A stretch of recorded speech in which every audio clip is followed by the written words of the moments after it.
Yo, let's talk about blood sugar today. Now, in order to understand blood sugar, you have to also understand processed carbohydrates, okay? You got to know about sugar. You have to know where enriched flour comes from. And when you look at your ingredients, like from now on, like when you look at your ingredients, you're going to see enriched flour in just about everything. It's so important to understand where it comes from and what it's doing to your health, what it's doing to your weight, how it could be making you diabetic. You have to know that in order to, get to where you want to go. Now, let's take a processed carbohydrate like a bagel or some bread or something like that. Where did it start? Where did it come from? Now, if you rewind that bagel through time, it was probably some wheat, okay? Some type of grain. We'll just say wheat. Now, the wheat had healthy stuff in it. It had vitamins, it had minerals, okay? However, they took that wheat and they took it to a factory and they processed it. Now, when they process it, they remove the bran layer, and the bran layer is full of fiber, okay? Gone. All right? Then they take out the germ as well, and the germ is full of B vitamins, which are great for energy production. Okay, they're also fantastic for the brain. They get rid of some of the oils, which contain vitamin E, all right, which is awesome for the heart as well as a lot of other things. They get rid of the essential fats that are in there as well. Now, after that, all they're really left with is the endosperm, all right, and that's how we get this real fine, pliable powder called flour that you can pretty much turn into anything. That's why we have all these new foods all the time, because flour, I mean, you can make anything, cookies and, goldfish and all this crazy stuff is made out of flour. Now, there once were nutrients and vitamins and minerals in there. Now there aren't. And so it's basically a nutrient-bearing flour. And what they have to do is add some vitamins and minerals back to it, and that's called enrichment. Now, do you think that they add the same vitamins and minerals back to it that they took out of it? No. They add just some basic vitamins that are made in a laboratory, all right, which your body's probably not going to recognize in the first place. And then they take these vitamins that are mixed in with the flour, and they put it in a hot oven, heat it up, and then it destroys the vitamins. Okay? Some of the minerals stay because it's hard to destroy minerals, but you lost all the vitamins, so there's really no point. It's still really a nutrient-bearing food. All right? And so if you think about this, what is the purpose of your digestive system? The purpose of your digestive system is to break foods down, right? However, the food is already broken down for you before it even gets into your mouth. All right? Do you see how that can have hazardous implications for your health? Now, since the fiber is gone, since the vitamins and minerals are gone, that bread, that bagel, that whatever, literally zooms to your digestive system, okay? Down your esophagus, through your stomach, all right? And then goes into your small intestine, and what happens is you get a splash of sugar into your bloodstream, okay? Let's get into the blood sugar part. This is what I call the zone. You want to stay in here with your blood sugar. This is where I really try hard to stay, and I pretty much mastered this, all right, because I have to stay upbeat. I have to stay energetic. I can't be moody all the time and whatnot. I'm trying to avoid, and you're trying to avoid, being up here, hyperglycemia, too much blood sugar. You're trying to avoid being down here, hypoglycemia, too little blood sugar. Now, when you wake up in the morning, your blood sugar's on the low side. All right, because you haven't eaten for 8-9 hours maybe. So you just ate that bagel with no fiber, no vitamins, no minerals, okay? You got a splash of sugar into your bloodstream. What happens to your blood sugar? It spikes, okay? You're feeling good momentarily, but what does the body do? How does it respond to too much sugar in the bloodstream? All right? You need insulin. So the pancreas is like, yo, there's mad sugar in the bloodstream. We got to take this thing down, all right? And so think of it like this. Pancreas shoots out insulin, all right? And let's imagine my hand is a receptor. No, it's a cell.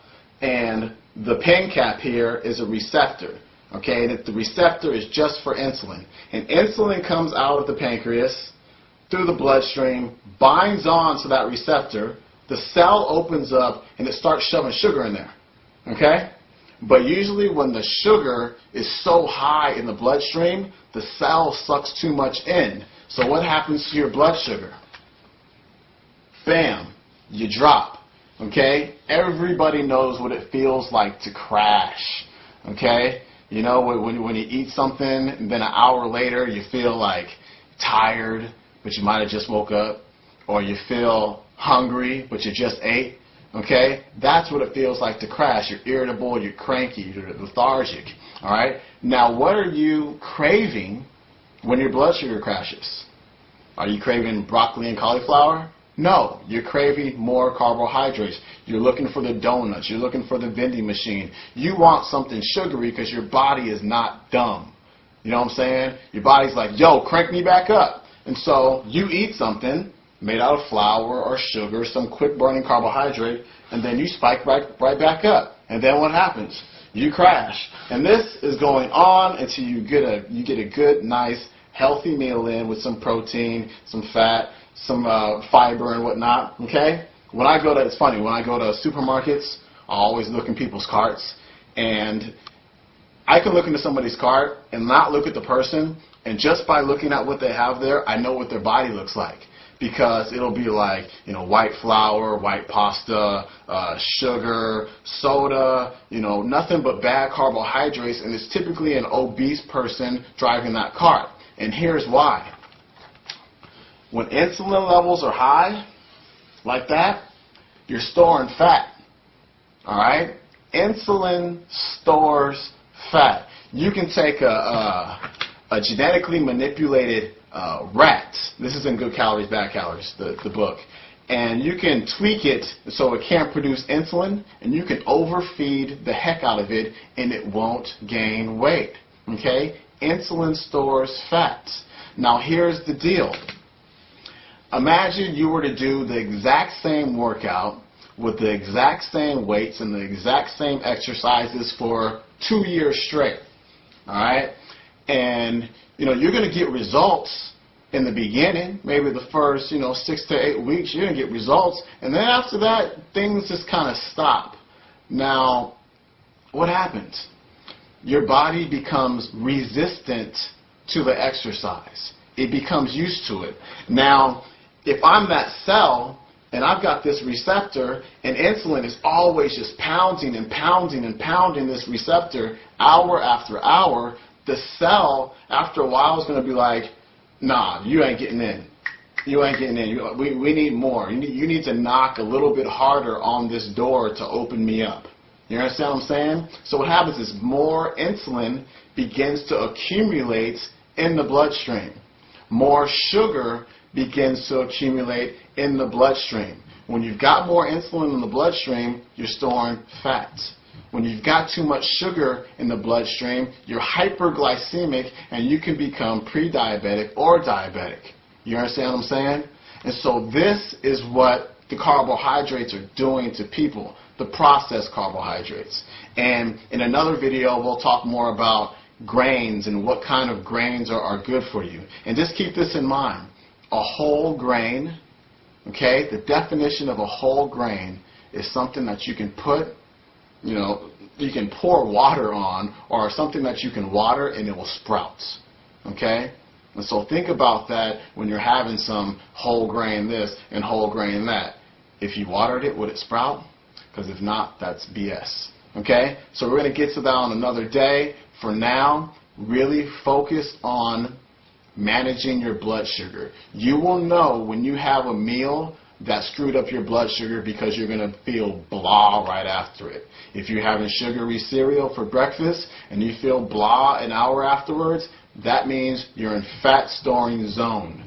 You are out of your fat burning zone and you will not lose weight. You will not feel healthier. You will not avoid diabetes when you're doing that to yourself all day. Okay, I got to get out of here. This is a long video. We'll do another part soon. I'll see y'all later.